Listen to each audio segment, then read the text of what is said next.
All right, welcome to an early morning edition of the Rehashables. It's 5:30 a.m. right now. We are recording our podcast about weapons, which we both saw in the past week. Things are crazy. Summer's winding down. We're on vacation. We're on the Cape. We're camping, all this stuff. So we had to make it happen. So 5:30 a.m. it is. You ready to roll? Ready to go. We've done a 10:30 p.m. show, emergency pod with Severance. Now we're doing a 5:30 a.m. And it's hilarious that it's like a horror movie, 5:30, like that we're doing at 5:30 a.m. Yeah. And stuff. But this was just too important, too big of a movie to not discuss. You know what I mean? Which is really interesting because it wasn't really on my radar until it came out. Not at all. So I saw the trailer to it at either we did Superman and Fantastic Four Rehashables already. One of those two, maybe both of them, I saw the trailer for this, and I was not aware of it before then. So I like Julia Garner, so I saw it and it was interesting. And then you start seeing reviews online and people talking about it, and the conversation kind of took shape. So we're like, all right, we got to see this. We got to record an episode. So here we are. Yeah, it just kind of got a life of its own, which is great. It did it always looked good, and you knew it was like a scary horror movie. But then when Josh Brolin was attached to it and Julia Garner, and it's like, okay, well, some actual notable names in this movie, and then the internet just kind of took over and said it was such a great movie. So I'm glad we both made it happen. Again, we've been to the movies more this year than we have probably the last 10 years combined. I've been in the movies more in the past month than I have been in the past 10 years. It's been awesome. So I think I went to the movies at 9:30 in the morning to see this one, which is kind of funny. But there's probably a dozen people in there, though. And this was a week or so after it came out. So it was good. Insane. I saw it on a Sunday night, and it was a good crowd. It was there. So it's kind of getting momentum, and which is good. So we'll dive right in. So, all right. Just a reminder on how things work. Got a whole bunch of different categories to go through. That's going to be the basis for our conversation. And why don't we just get started with the Hill Valley Clock Tower Award for Best Scene or Best Sequence, named after our favorite movie, Back to the Future. Got a few different things. Instead of calling them nominees, the ones that we don't pick, I'm going to call them honorable mentions. Yeah. Just so we're on the same page about that. Get some honorable mentions, and then a winner. Do you want to start? So many. So I have 3 honorable mentions and a winner. Right. And first off, too, I love this movie. I freaking absolutely love this movie. It lived up to the hype to me. It was such a fun movie theater experience. It was just great, and we'll get into the conversation later. But there are so many scenes in this one, and I love the structure of it. I love how it focused on.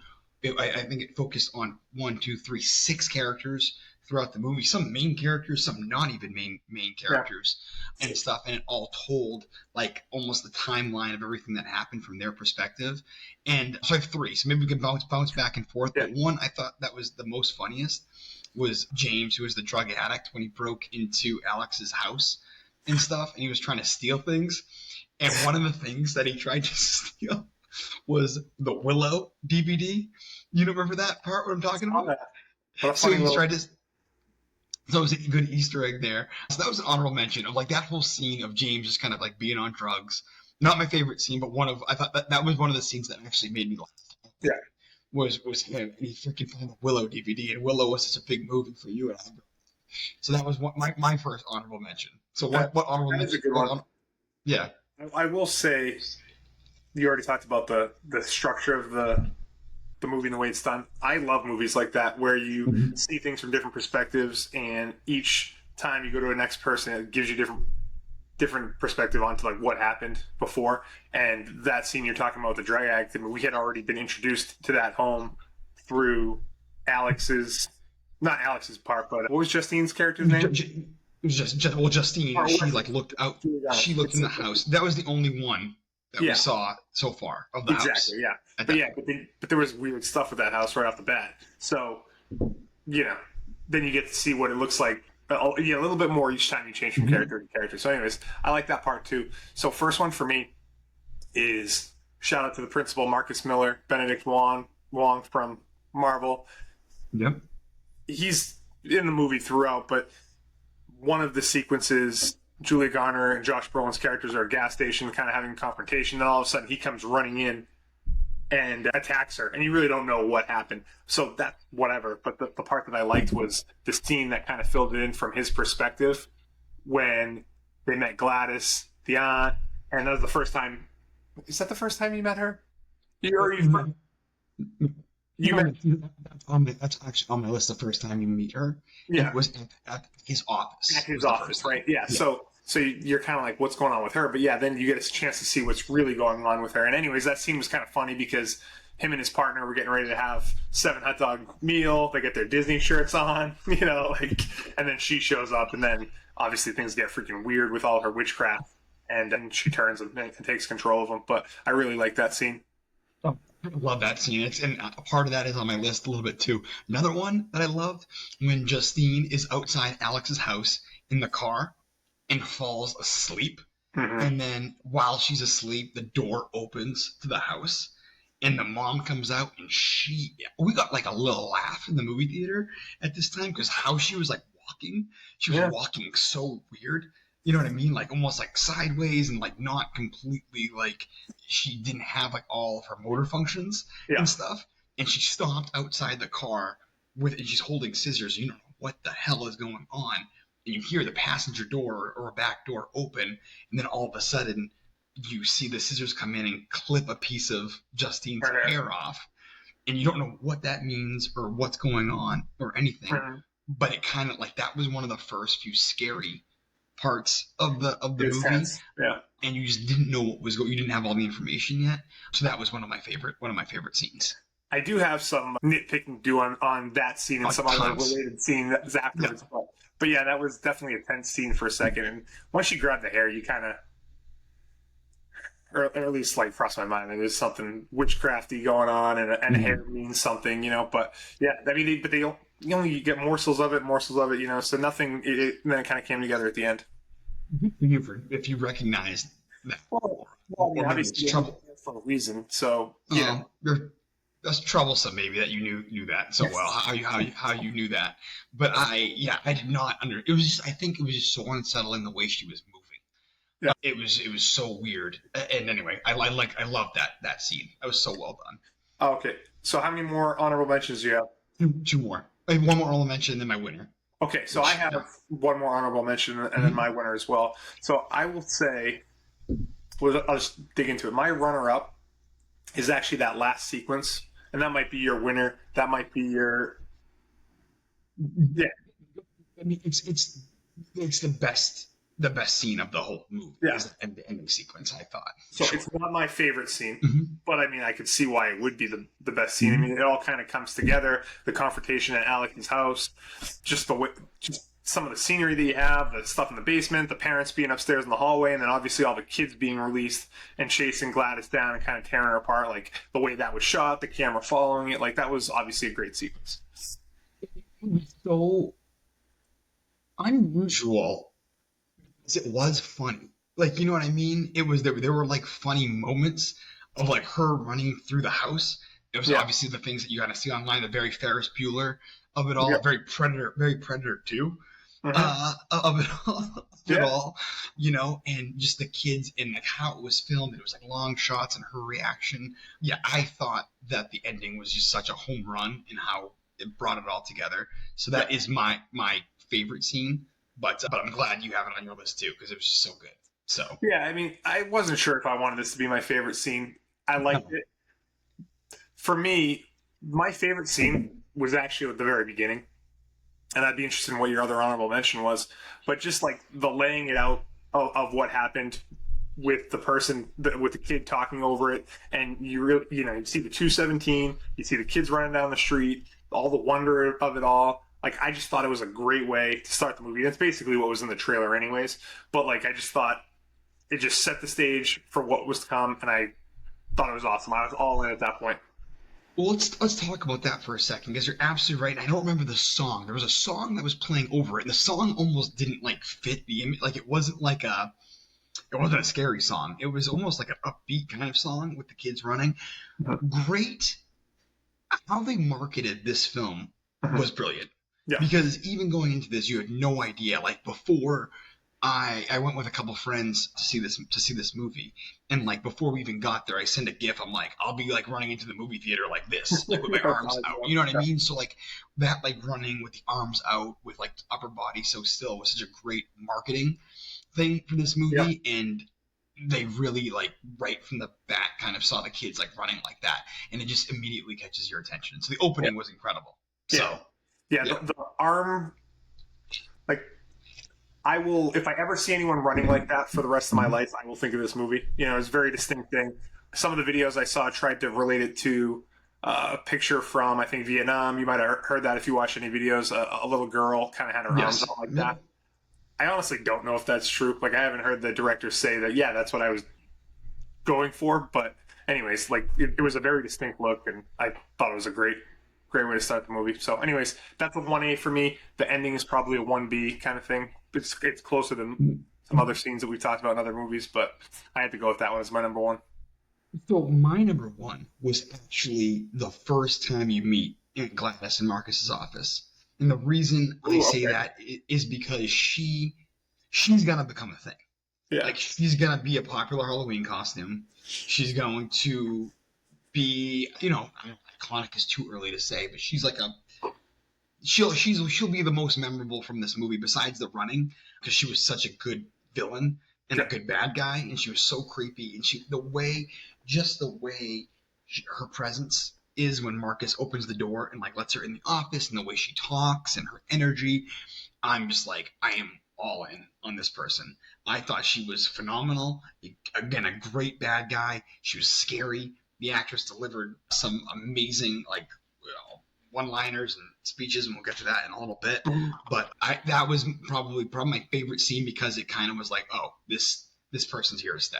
So, yeah, very distinct look. You know, like you said, Halloween costume. You could dress up as her, and people would know who you are for sure. No doubt. 100%. Honestly, like, again, we can nitpick it later on, but something was not right about her from the very beginning. How about this for a question?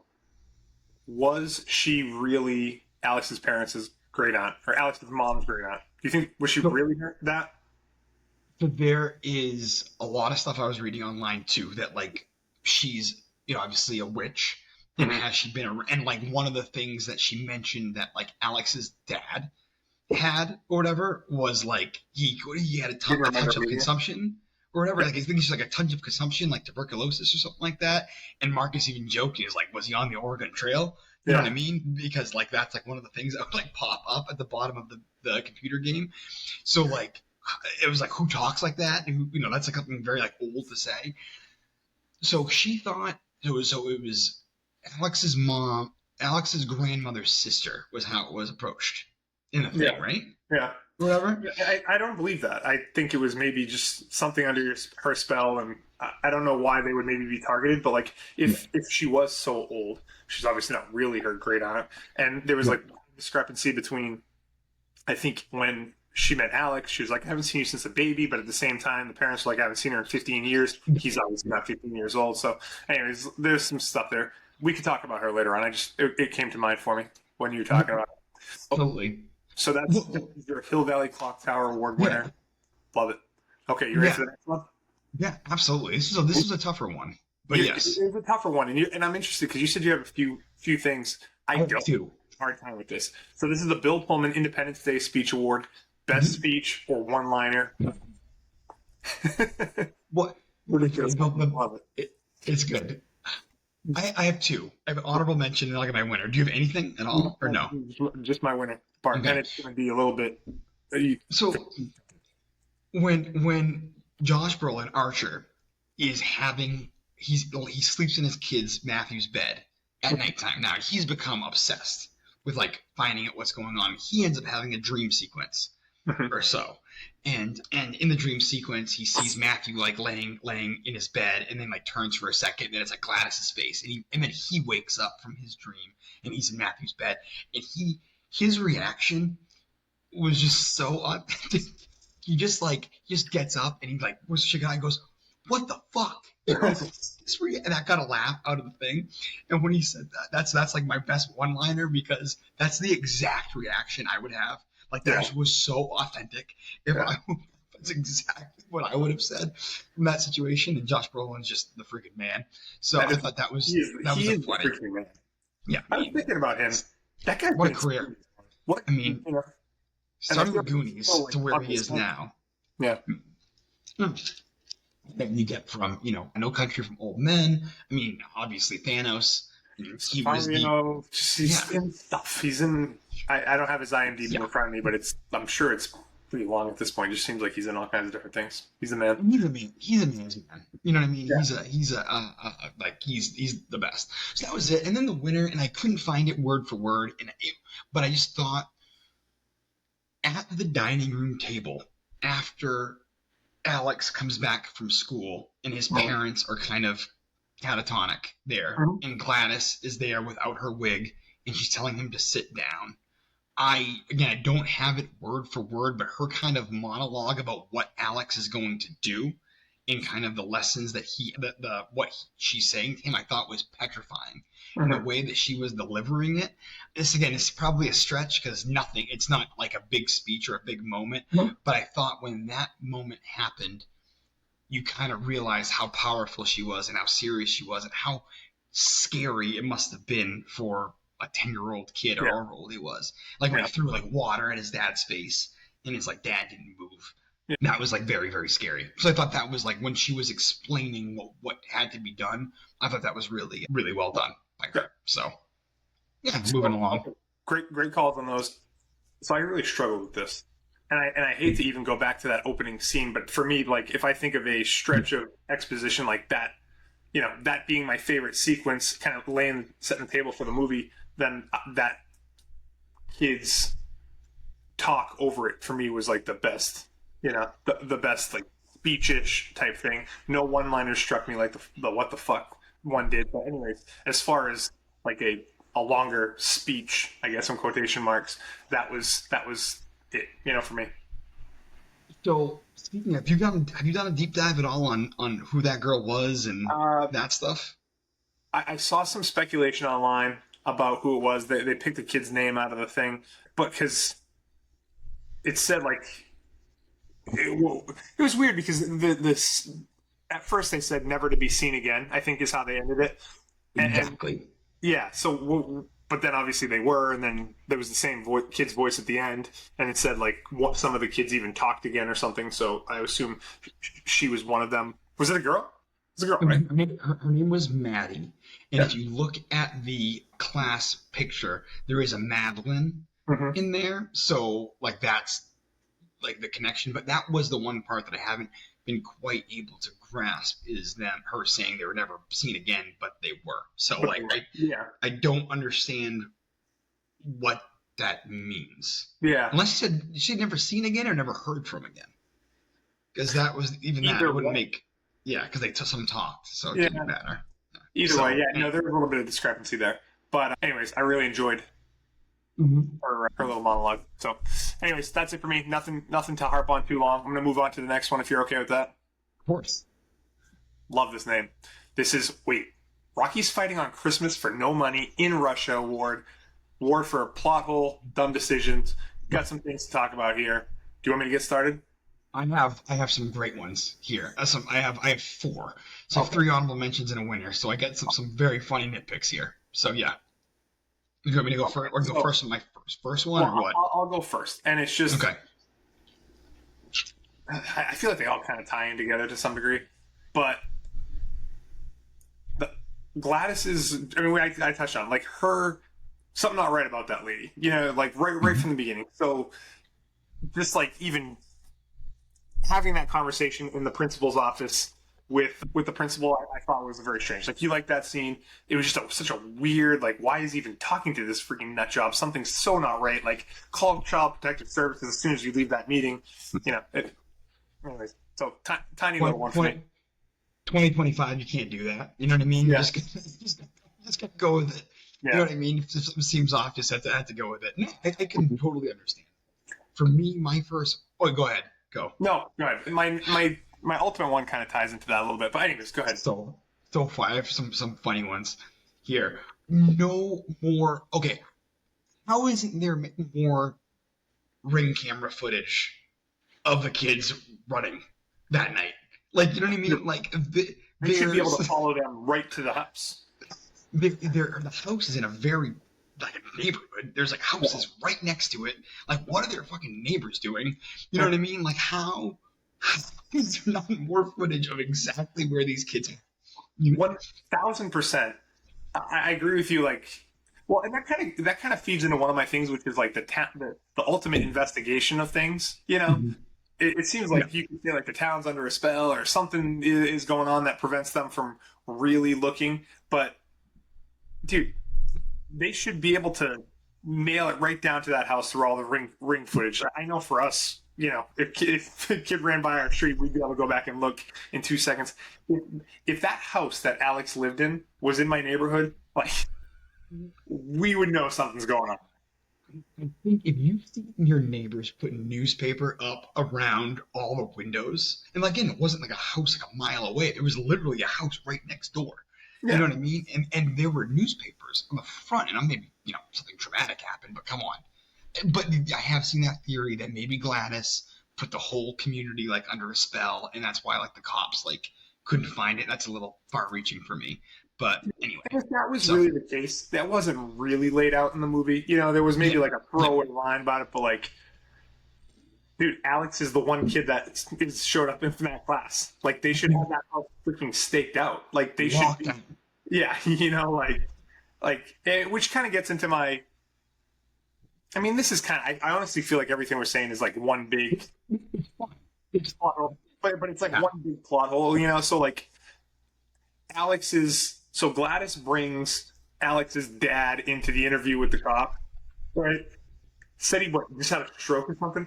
In hindsight, because they showed them kind of fuzzy a little bit, you know, Gladys, Mhm. you don't realize is actually there, and it's her dad, Alex's dad, and he's not moving. It's like, dude, everything about that interview had to be freaking very strange. And I know they went to the house afterwards and they cleaned things up a little bit, but like, dude, that should have never, they should never be able to get that by the cops.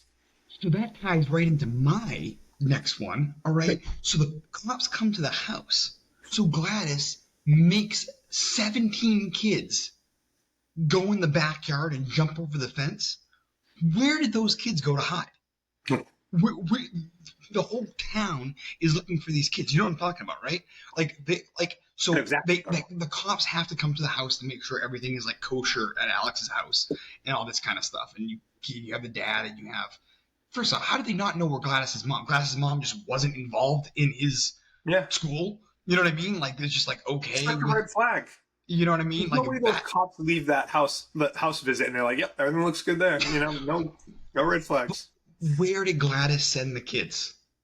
You saw the scene. There's something, but They were jumping the fence. They were all like jumping a fence to go somewhere, and I'm like, where are these kids going? Okay. So anyway, the woods. Just stop, hide in the woods, whatever. So that was my number 2 honorable mention. I want to hear what else you got, because that's my stuff. You mentioned it earlier. Marcus and his partner throwing down 7 hot dogs between the two of them on TV is a wild move. So that is just. I did hear the 7 hot dogs. Okay, so I don't know if you heard about this. Zach Cregger is the director of this movie. A friend from other shows, his name Trevor Moore, was passed away. I did hear about Trevor Moore, yeah. So the hot dog little lunch they had was, I guess, a tribute to him, because there was a scene referencing the 7 hot dogs references a sketch and this other thing that they did together called The Whitest Kids You Know or whatever. So anyways, supposedly that is a shout out to him. A little bit. Well, yeah, it's definitely freaking weird. Funny. Yeah. They're wearing Mickey Mouse and Minnie Mouse t-shirts, watching Planet Earth or something like that, and they see 7 hot dogs and stuff before I'm glad. Okay, so that one comes in. Winner for me, Alex just doesn't know how to feed people soup. Just freaking can't. I mean, he was feeding soup to his parents like he's never eaten soup before. Yeah. I thought that was just like, so he has to feed these people soup to keep them alive, and he's like getting soup all over his dad, and he's like the biggest spoonful of soup or whatever trying to like get into his mouth or so. And I just thought, not even open. So freaking funny. Honestly, red flag that he's going to the store and buying so much soup. You know, like. Yeah, so you're watching this kid nonstop because he's the only survivor out of a class of 18 kids. And it's like he's going to the grocery store now by himself. and he's just buying soup. You never see his parents. You think someone would be like, man, that's weird that this is the one kid from that class, right? Oh, and he buys soup like every day, like 100 cans. Like, what? Buying soup. He gives his dad, and it's the biggest spoonful of soup, and it's like spilling all over him. And I'm just like, oh, that's funny. So all this is with love because the movie's freaking incredible. Yeah, you but can I thought it was so funny though. It makes me laugh, and that was a fun section that we did. Yeah. So I'm actually glad we did that one first because the next category, which I skipped, is the one that's kind of tied closely to it. They can kind of bleed into each other if you don't really like set the distinction right away. But so the Jar Jar Binks Award for the character, scene, or subplot you'd toss. And it's easy to mix that up with like the plot holes because plot holes are kind of funner where this is like stuff that you didn't like love. So is there any character, scene, or subplot that you toss in the movie? I literally spent 20 minutes on this one last night. And this is so much different than the Rocky fighting in Russia one, like you said, because those are like little moments. Mm-hmm. I honestly, and I would have loved to say something, I have nothing. Yeah. There's not one scene or subplot or character I would toss in this movie because I thought it flowed so perfectly together and was so nicely like woven together. I have nothing. I have really nothing. Yeah. My super stretch one was just like I wouldn't want to get rid of this character, but like minimize the drug dealer guy. Just give me like Jesse vibes from Breaking Bad. I just don't. It's not my favorite thing to watch, like freaking drug addicts on TV or on a movie. So if anything, but like he served a purpose, just like every single person did. So it's not like I want him out of the movie. It's just like if there's one character I didn't love, I guess he was probably my least favorite one. Yeah, no, totally. Actually, I did like him, and I thought it was well done. Like even like love drugs, and him like even like him like going to the pawn shop, like that was so important because that's how he saw the sign for the $50,000 reward, and like it was really good, and I liked how it was filmed. So I really tried hard to like find something. I couldn't find anything. Yeah, he was obviously important in getting them to the house and all that. So yeah, I mean, it all made sense. I just didn't love his character. So anyway, I thought it was hard as well. So because it was a tight story with there's not a lot of waste in the movie. Yeah. So all right, then we'll move on to the next thing. This will be a fun one. The Han Solo Award for character that stole every scene that they were in or any scene that they were in. So I don't have. This is different from MVP, right? So. Or character that gets their own spin-off. So why don't you start, and then I'll kind of jump in. So I have two. So again, scene-stealing character. Okay, so that's character that kind of, when they're on screen, they kind of own it. Honorable mention, great Justin Long cameo here. You know what I mean? Like, when that happened, just like, oh, wait, Justin Long. So Justin Long, obviously, he's a very well-known actor. He's been in a million things. Obviously, Dodgeball. Cell phone connection commercials that he's in. Yeah, he was in cell phone commercials, but so Zach Cregger, the director of this movie, did this other movie, Barbarian, which was freaking awesome. Mm-hmm. One of the best horror movies I saw a couple years ago. So good, could not recommend it enough to go see that movie. Justin Long's in that movie. Yeah. So Justin Long obviously has a relationship with Zach Cregger, which is why he plays a 5-minute role in this. But scene-stealing character, when he popped up, you're like, Justin Long. No, Justin Long was in this movie. Yeah, he doesn't steal the scene for me, but he definitely is like a that guy kind of thing. Yeah. And apparently, he's like Leo is to Martin Scorsese or whatever. Justin Long is to Zach Cregger apparently. Yeah, awesome. So that was that, and I do have a winner. Do you have a? I do. I just have a winner. Yeah, you want to go? Yeah. So for me, I had to pick this person because it's Paul Morgan, played by Alden. I'm going to mess up his name, but Aaron Reich. So I very much enjoyed his character right from the first time I met him, but I didn't know who he was. Like who he was as an actor. And, I thought he stole every scene he was in. I really enjoyed his character, and plus he played Han Solo, and so I had to give him a Han Solo award. I didn't even think of that. You're right. He played in Solo. He was Han Solo. Yeah, he was Han Solo in Solo. So I have to give him the Han Solo award because, again, I did think he was one of my more favorite characters. I really enjoyed his story. He had like a kind of charismatic vibe to him. So, anyways, gave him the Han Solo award.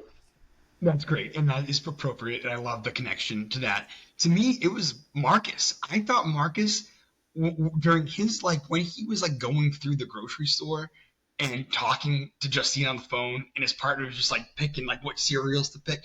Benedict Wong, who was great in Shang-Chi, and I thought he was very funny. And, like Yeah. he was taking things seriously, but not like too seriously, and thought Justine was like overreacting with things. So I don't think there was like I mean, we'll get to the MVP or the Adonis Creed, thing in a minute, but like I thought he was great. And anytime Benedict Wong was on, he kind of made me laugh. Even when he was running, Yeah. Justine at the end. So that's that He one. seemed like a reasonable guy in all of his interactions, like at the school, talking to Justine, talking to anyone. He was good.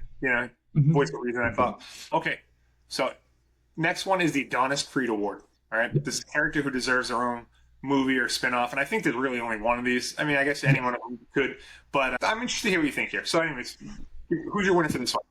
It's got to be, for me, it's got to be Gladys. It has to be a prequel, which I guess they might be doing. You know what I mean? Apparently in the works. Yeah, she's like definitely deserves her own backstory, how she got there, what other things she's done. Like I said, she's kind of been, well, minus the kids running that way, she's kind of the thing that people will remember most from this movie. So for me, she's the Adonis Creed winner. Of course, like that's the easiest one to pick on this whole thing. Got to see more about her. Apparently, there was some backstory that was supposed to be in this movie, but they cut it out for whatever reason. So save it for the spinoff, which I think it seems like a no-brainer for him. So I wonder if this is a time to kind of talk about this, because it was so interesting going into this. Didn't know this was a witch movie. You know what I mean? Didn't know this was like a witchcraft movie. No. It's interesting this year, the two biggest even movies or horror movies for sure were just these retelling of old stories with sinners and vampires and weapons with witchcraft. Mm-hmm. And I just thought that was just really interesting because I loved how they told the story of how her powers work. You kind of got it from the instant when she was in Marcus's kitchen, and just the like taking the tree, cutting yourself, wrapping something of that the person owns around the branch, putting blood all over it, breaking it, and like boom, like it's just it was a really really interesting way that her powers worked. One thing I had in research was just like if that was a established witchcraft thing, like or if that was just something they kind of created for the movie. I guess I could look it up afterwards, but is this a thing with witches? Like that's what you do with this special type of tree and the thorns and the blood, and the hair. So, well, yeah, because I mean, Alex was able to do it. Mm-hmm. So are you the one with the powers, or is it the tree? Yeah, the tree. You know what I mean? Because and maybe Gladys is related to Alex, and they have something in their bloodline that can do that or something along those lines. But Alex obviously was paying attention. Good for him, and he was able to do it at the end. They're the same thing. But I'd be interesting to know a little bit more about Gladys's origin story. So that easy one there. I do want to say honorable mention. I would be interested in what happens to the kids after this. I don't know if it's enough for a sequel, but it ends fairly quickly. Like they have that scene where they kill Gladys, and then Josh Brolin's character gets his son, and he's walking back with him, and the kid's doing like the final monologue, and then that's it. You don't, it's like we said, it says that some kids even talked again, but like I'd be interested in what happened to them, whether or not it would deserve its own spinoff. I don't know, but like apparently there is some potential sequel talk too. So, yeah. Did Matthew deserve it? He was kind of a dick. Sure. He was a big bully. Wasn't a good kid. Wasn't a good look for Josh Brolin as a dad. Yeah, bad. You know what I mean? I'll looked like he maybe had a rough and tough upbringing. So did Matthew deserve it? I don't know. You know what I mean? He was a jerk. So just a hot take. You know what I mean? Thanks for mentioning that. Thank you. Okay, one of my favorites, the Jack Burton Award, MVP of the movie. Who you got? So honorable mention. We're gonna do honorable mention first, and then winner. Sure, yeah. I mean, we've said it, and I'm not gonna beat around the bush. We've said it much. Honorable mention to me is Aunt Gladys, just again because of everything we said before, and I think she'll become like the pop culture thing this year and one of the more popular Halloween costumes and stuff people see later on. So that's my honorable mention. My winner, maybe it's the same as you, but my winner is Zach Cregger, director of this. I think he's now, because between Barbarian, which people loved, maybe didn't know as much of a thing, he kind of really put himself on the map this year as a director, specifically a horror movie director. I mean, Jordan Peele, I don't know if you heard about that, but like Jordan Peele was pissed that his production company didn't win. Like, I think Jordan Peele fired his agent after not being able to get the rights to this movie because he loved Zach Cregger and the story so much. Zach Cregger wrote this, he directed this. I think he kind of now put his name out there as like really good up and coming, especially horror movie directors with this movie. So to me, Zach, he was the winner of the movie for me. What a great freaking pick. In my mind, I don't know, maybe if it was being tired, like I didn't even go to that. It's clear that he would be the winner out of all this. Like it's like, I know his name now. Didn't know his name before. You know, I know it seems I didn't know about Barbarian before. I know that he's directing a Resident Evil movie, which you've heard of Resident Evil movies aren't known for quality, but him doing it, maybe it's kind of a reboot of that whole franchise. You know, definitely put his name on the map. So he probably is the winner. For me, I had Justine or Julia Garner just because she was the main character in a movie that kind of spread out who the main characters were and gave everyone some time to screen. I just thought her performance was really good for a really nuanced character. You know, she was just interesting. I thought she did a really great job in her role, and I think she's a freaking star. So it's crazy that we haven't talked about her enough. Yeah. I feel like in the pod, Julia Garner was awesome. She's just, and I was like rewatching some stuff. The scene of her when she's addressing the parents at the auditorium thing afterwards, she's so good in that scene. Yeah. Acting and how she's delivering the lines and like parents are yelling at her and how she's like taking it all in and still like saying what she's saying. And like when Archer approaches her at the gas station, she's like, I know, the whole town hates me. The whole town thinks I did this. Right? Like, she's so good. And I've never watched Ozark. You ever watched Ozark? Wow. What? That's funny that you have it. She had a role in Ozark that's like kind of hard to separate her from once you've seen Ozark. You know, it could easily be one of those characters that like that's who a lot of people think of her as. It's very distinct the way she talks, and like I feel like she's done a nice job separating herself from that. To be honest with you, has a distinct look. She does. You know what I mean? She really like no one looks like her. You know what I mean? Like you know who she is when you see her. And I don't know how old she is, but she's got a long career ahead of her. So she was great. And again, I think her and Josh Brolin coming to this movie brought gravitas to this movie. Definitely. Like, okay, this is like in Barbarian, there's like, besides Justin Long, it's not a very, you don't know anybody in it. So 1994, she was born. So she's only 31, so. When you start saying stuff like that, I realize how old I am. It's wild. It's crazy. So anyway, I think she has a great career. I think the way they marketed it, like in my mind, I don't think I went into the movie. In hindsight, I knew this, but I think as I was getting to the movie there, like I didn't even associate Josh Brolin with this movie for whatever reason. Like to me, this was the Julia Garner horror-ish type movie, and I was in for it. And like I think that says something about her, So awesome, cool. All right, next award, Shawshank Redemption Award. Will this movie matter in 10 years? I thought about this. I love this movie, and I thought it was awesome, and I absolutely thought it was amazing. I do not think it'll matter in 10 years. Yep. I said no. Not like Sinners. Sinners will matter in 10 years. Interesting. Sinners is, I mean, to me, still my favorite movie of the year. I mean, Sinners is going to be nominated for an Academy. Sinners is going to get a Best Picture nom. There's like almost like a guarantee. Hopefully, Coogler gets nominated. So you're talking that movie's like Academy Award level. Yeah. This is a great movie, great horror movie. I do not think in 10 years it will matter like Sinners does. Okay. So that's my opinion. I don't disagree with you. But what if Gladys becomes a thing?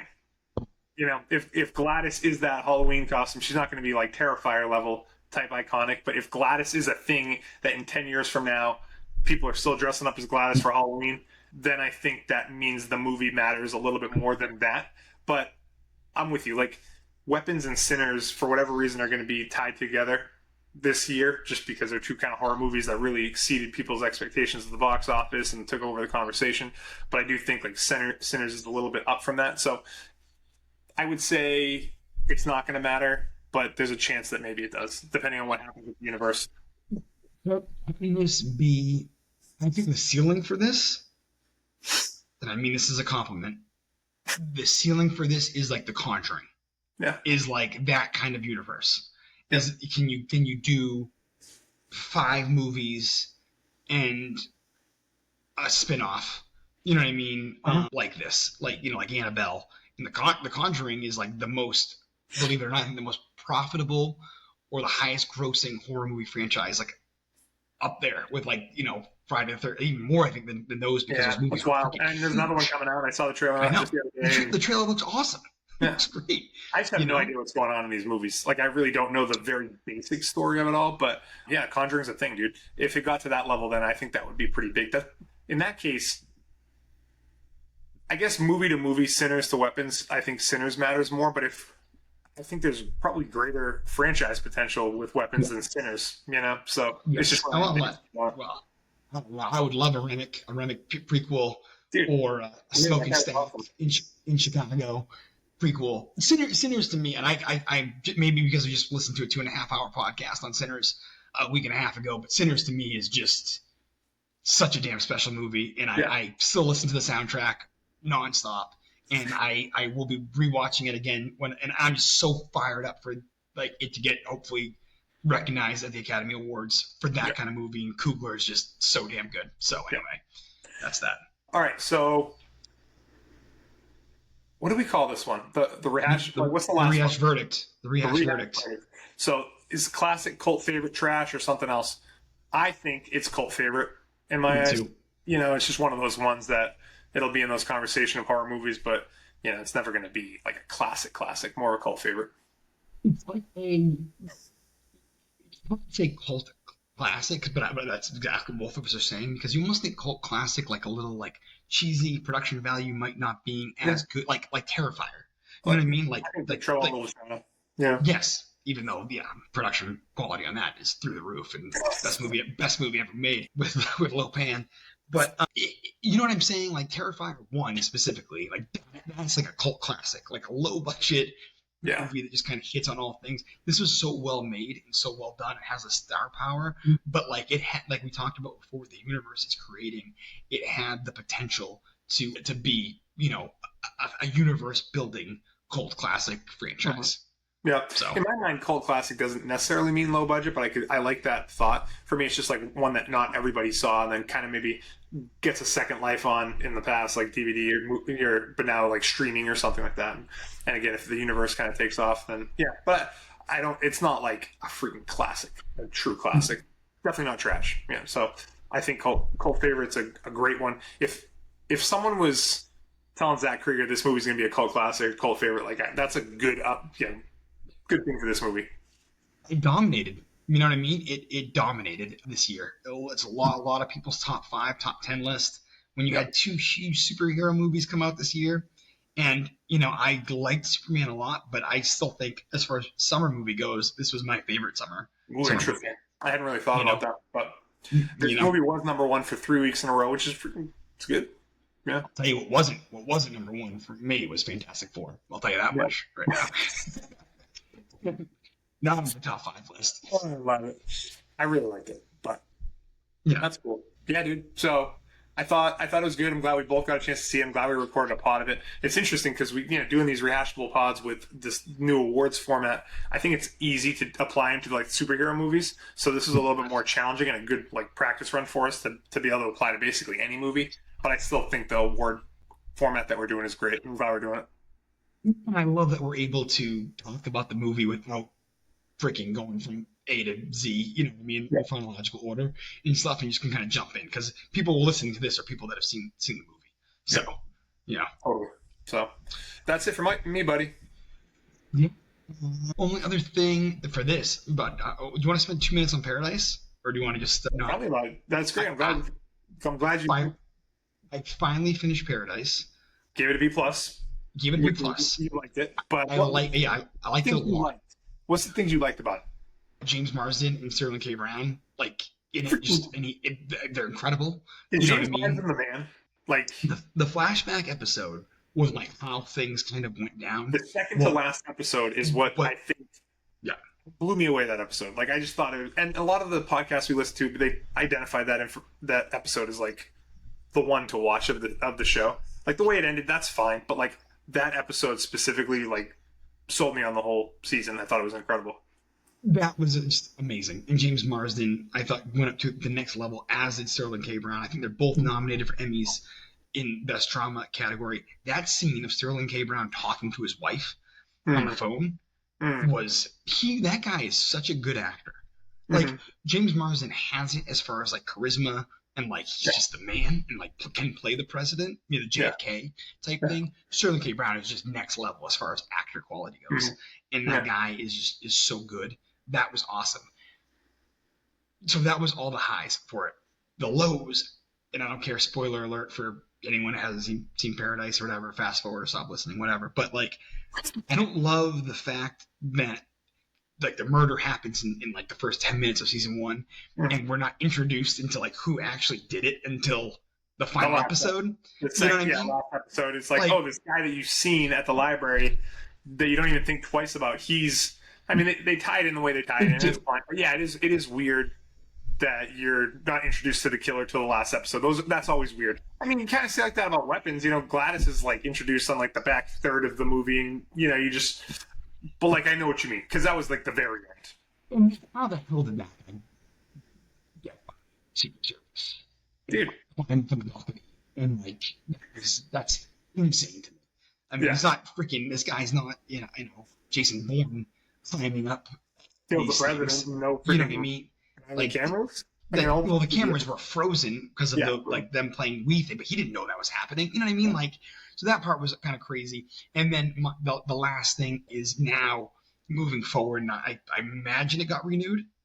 Oh yeah, second season. So the second season's gonna be tough because there's no more Marsden. I mean, his story's apparently done. he will be in it, obviously, because it is a flashback heavy show. So like. The things I've read is he will be in it, you know. So I mean, he died in the first 10 minutes, and they managed to do the whole season with him, you know. So like, I don't know. I'll give him the benefit of the doubt because I thought he was some of my favorite parts of that whole first season. That's what I'm afraid of. You know what I mean? Is like keeping him around. I don't know how much more meat you can get out of. As good of an actor Sterling Brown is, you need Sterling K. Brown. Sterling K. Brown, yes. K. Brown. It's not like he's very dynamic of a character or someone that you're rooting for. It's like James Marsden's like the guy, you know, that has the charisma and just that you like. So hopefully they find a way to do it. But I'm afraid it's gonna be falling into the which Walking Dead, Last of Us kind of thing, where like he's gonna go out and try to find his wife, and it's like this, you know, after nuclear war world, and there's gonna be tribes and. You thought the real fear was inside the bubble. Wait until you see this crew outside here, kind of thing. You know what I mean? So that's my fear of it. But overall, I mean, it was a great episode arc. And Sinatra, freaking, she was great. She was great. Yeah. She was really good. Good bad guy. Great name. Like Sinatra's an awesome bad guy name. You know what I mean? So, which actually makes me think one of the things I really liked about the season was just how they always had like good music in it. And just like different versions of songs that you heard before, and they'd end episodes on them, and I thought that was great. So I do. But that episode, getting back to that second to last episode before I let you go, like the stuff in the White House and the meetings between the cabinet, I found that to be very authentic. You know, like I would look at them like it feels like what they took over the White House to film this, like great sets and just like I don't know. I will always love that sort of stuff. It seemed like a plausible way all of that stuff would go down, and right to like having to freaking shoot someone in the White House and the way the chaos ensues when people realize that they're going to die, and the girl that wanted him to take her kid, and just she's looking at him as the helicopter's going. Dude, it's just like it just seemed like chaos was like truly ensuing. It was awesome. It was an awesome episode of television. So Versailles, great code names. This whole thing, you know, Wildcat Down. You know what I mean? Like Leitner. Like all little things. It was just really, really well done.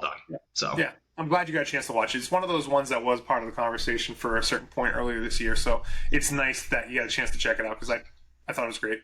Yeah. Well, again, I wanted to because Emmys are coming up, so it was nominated. I don't think it'll win anything, but it'll be good that it's there. So That's one of those ones that you just happy to get nominated kind of thing. Throw that under your belt. But yeah, it's not going to win anything. But yeah, that's our next pod. We're doing that in a couple weeks, little Emmys podcast. So a lot of things to try to squeeze in between now and then. But honestly, I have seen a decent amount of those things. We've talked about them on the pod. So it'll be a fun conversation. But I think that's what's next on the Rehashables.